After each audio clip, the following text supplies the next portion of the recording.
Hello dear friends, I am Jayant Sharma, Marks quality solution में आपका स्वागत करता हूं। आज मैं आपके सामने जॉब इंटरव्यू में क्वालिटी इंजीनियर के लिए पूछे जाने वाले इंपॉर्टेंट क्वेश्चंस को लेके आया हूं। और मेरे कमेंट बॉक्स में बहुत दिन से बहुत सारे कमेंट्स आ रहे थे, बहुत लोगों की रिक्वेस्ट आ रही थी जिसकी सर इस पे वीडियो बनाइए। तो मैं आपके सामने क्वालिटी इंजीनियर के लिए पूछे जाने वाले क्वेश्चंस को लेके आया हूँ। और मेरा आप सबसे वायदा है कि इसको करने के बाद आपको 100% जॉब मिल जाएगी आपको, और किसी भी रेफरेंस की जरूरत नहीं पड़ेगी आपको। ये वीडियो मैंने 8 पार्ट्स में बनाई है, जिसमें से मैं फर्स्ट पार्ट को आज रिप्रेजेंट कर रहा हूं। और मेरा आप सबसे वायदा है कि इस वीडियो को देखने के बाद आपको जॉब बहुत आसानी से मिल जाएगी। और ये मैंने वीडियो बहुत ही अच्छी बनाई है और मुझे 100% विश्वास है कि इसको देखने के बाद ये वीडियो आपको जरूर पसंद आएगी। तो पसंद आने पर इसको लाइक कीजिए, शेयर कीजिए, सब्सक्राइब कीजिए और बेल आइकन को हिट कीजिए, ताकि कोई भी वीडियो मार्क्स क्वालिटी सॉल्यूशन पर अपलोड होने के बाद इसकी जानकारी आपको मिल सके। और इस लिंक को अपने फ्रेंड सर्कल में फॉरवर्ड कीजिए ताकि इसकी जानकारी उनको भी मिल सके। और आपकी कोई भी क्वेरी क्वेश्चन हो आप कमेंट बॉक्स में जाके पुट ऑन कीजिए ताकि इसका मैं आंसर दे सकूं। तो आइए स्टार्ट करते हैं।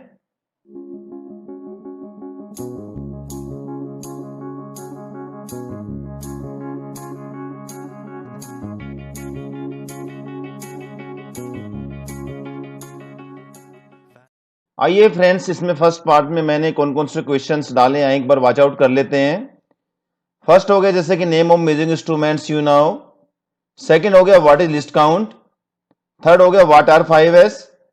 फोर्थ हो गया on which principle micrometer and vernier caliper works and uses.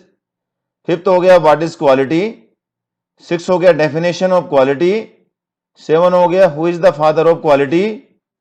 Eight हो गया व्हाट इज रिलायबिलिटी। 9 हो गया what is quality control.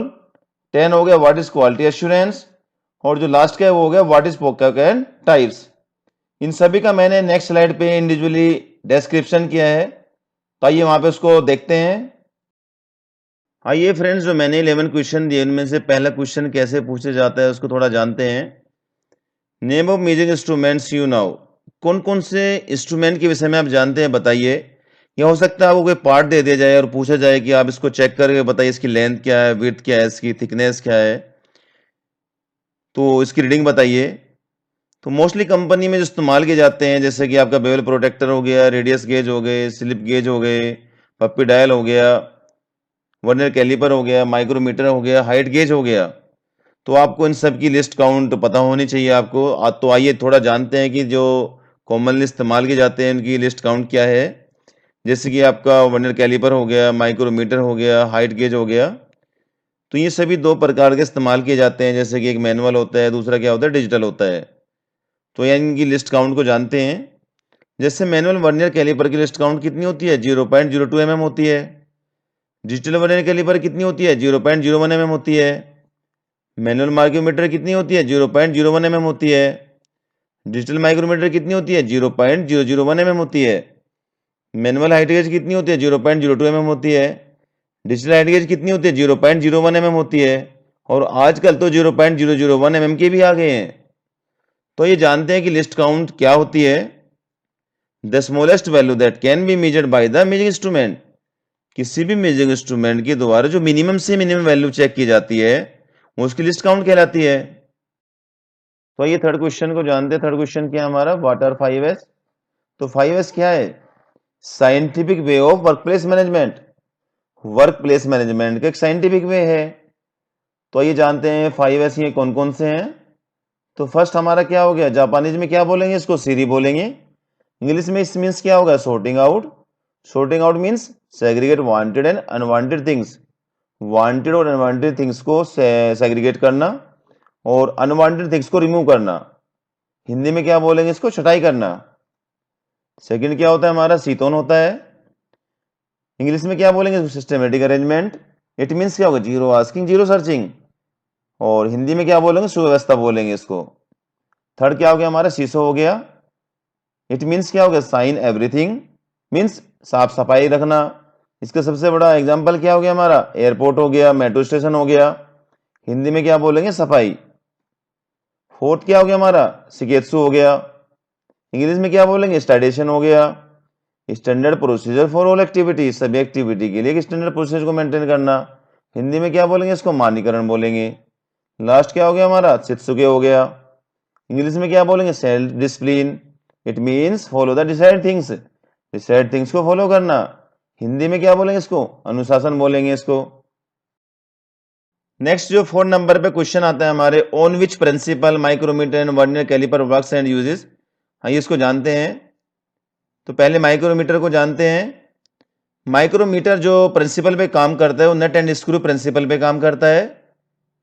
Uses क्या है इसके? It is use to measure small diameters, small diameter को मेजर करने के लिए इसका इस्तेमाल किया जाता है। वर्नियर कैलिपर किस प्रिंसिपल पे काम करता है? Difference between two scales, two scales के डिफरेंस के प्रिंसिपल पे काम करता है। आइए इसकी यूजेस को जानते हैं। इंटरनल एंड एक्सटर्नल डायमेंशंस, जैसे कि लेंथ हो गया, विड्थ हो गया, डेप्थ हो गया, आईडी हो गई एंड ओडी हो गई, एटसेट्रा। नेक्स्ट क्वेश्चन क्या हो गया हमारा? What is quality? तो आइए जानते हैं। कस्टमर सेटिस्फैक्शन, अगर कस्टमर सेटिस्फाई है इट मींस क्या है? वो क्वालिटी कहलाती है। Degree of excellence of product और सर्विस, कोई भी प्रोडक्ट या सर्विस अगर एक्सीलेंस है इट मींस वो क्वालिटी कहलाती है। मीटिंग द कस्टमर रिक्वायरमेंट्स, अगर कस्टमर की रिक्वायरमेंट को मीट हो रही है इट मींस क्या हो? क्वालिटी कहलाती है। आइए फ्रेंड्स नेक्स्ट क्वेश्चन को जानते हैं कि क्या है हमारा डेफिनेशन ऑफ क्वालिटी। तो क्वालिटी की डेफिनेशन कुछ क्वालिटी गुरु के अकॉर्डिंग जानते हैं। According to Edwards Deming, meeting of customer needs, customer की नीड को मीट करना ही क्वालिटी कहलाता है। According to Jim Juran, fitness for use, अगर कोई भी प्रोडक्ट या सर्विस अगर यूज के लिए फिट है तो क्या कहलाती है? क्वालिटी कहलाती है। नेक्स्ट क्वेश्चन क्या आता है हमारा? Who is the father of quality, quality का फादर किसे माना गया है? एडवर्ड डेमिंग को क्वालिटी का फादर माना गया है। आइए नेक्स्ट क्वेश्चन देखते हैं। व्हाट इज रिलायबिलिटी, रिलायबिलिटी क्या है? It is the ability of product और service to continue to meet the customer requirements, कोई भी अगर प्रोडक्ट या सर्विस लॉन्ग टर्म तक कस्टमर की रिक्वायरमेंट को मीट करती है तो क्या कहलाती है? वो रिलायबिलिटी कहलाती है। आइए फ्रेंड्स नेक्स्ट क्वेश्चन को जानते हैं। What is quality control, quality control क्या है? Part of quality management focused on fulfilling quality requirements, ये क्वालिटी मैनेजमेंट का पार्ट है जो क्वालिटी रिक्वायरमेंट को फुलफिल करने के लिए फोकस होता है। Quality control means to verify actual results by comparing it with the defined standard for meeting the customer requirements. Quality control means क्या होता है? एक्चुअल रिजल्ट को वेरीफाई करना कंपेयरिंग के द्वारा, किसके साथ? एक डिफाइंड स्टैंडर्ड के साथ, कि कस्टमर की रिक्वायरमेंट को मीट कर रहा है नहीं कर रहा है। नेक्स्ट क्वेश्चन को जानते हैं। What is quality assurance, part of quality management focus on providing confidence that quality requirements will be fulfil, ये भी क्या है? क्वालिटी मैनेजमेंट का पार्ट है जो कॉन्फिडेंस प्रोवाइड करता है कि क्वालिटी रिक्वायरमेंट को फुलफिल कर रहा है नहीं कर रहा है। Quality assurance means meeting the customer requirements bye maintaining desired level of quality in service और प्रोडक्ट। क्वालिटी एश्योरेंस का मतलब क्या होता है? कस्टमर की रिक्वायरमेंट को मीट करना एक डिजायर्ड लेवल की क्वालिटी तक, किसमें? किसी प्रोडक्ट और सर्विस में। ये फ्रेंड्स ये स्लाइड का लास्ट क्वेश्चन है, इसको जानते हैं क्या है ये। व्हाट इज पोकायोका एंड टाइप्स, पोकायोका क्या हो रहा है, कितने प्रकार का होता है, इसको समझते हैं। It is technique for avoiding simple human errors at work, किसी भी वर्क पर ह्यूमन एरर को रोकने के लिए इस टेक्निक का इस्तेमाल किया जाता है। ये मिस्टेक प्रूफिंग के नाम से भी जाना जाता है। ये 2 प्रकार का होता है, फर्स्ट प्रिवेंशन और सेकंड डिटेक्शन। तो ये प्रिवेंशन को समझते हैं। It helps the operators to recognise the defect before it is about the occur, कोई भी डिफेक्ट होने से पहले ही ऑपरेटर को पता चल जाता है कि इसमें डिफेक्ट होने वाला है। फॉर एग्जांपल जैसे प्रोब हो गया, सेंसर हो गया, कोई भी हम वर्क पीस सीएनसी मशीन में लोड करते हैं तो जब प्रोब से हम उसको मेजर करते हैं तो वो बता देता है कि ये पार्ट सही बनेगा या गलत बनेगा। सेकंड क्या होगा? डिटेक्शन हो गया। It help the operators to now immediately on the occurrence of the defect, इसमें क्या होता है? जब भी कोई डिफेक्ट जनरेट होता है इमीडिएटली बाद ही ऑपरेटर को पता चल जाता है।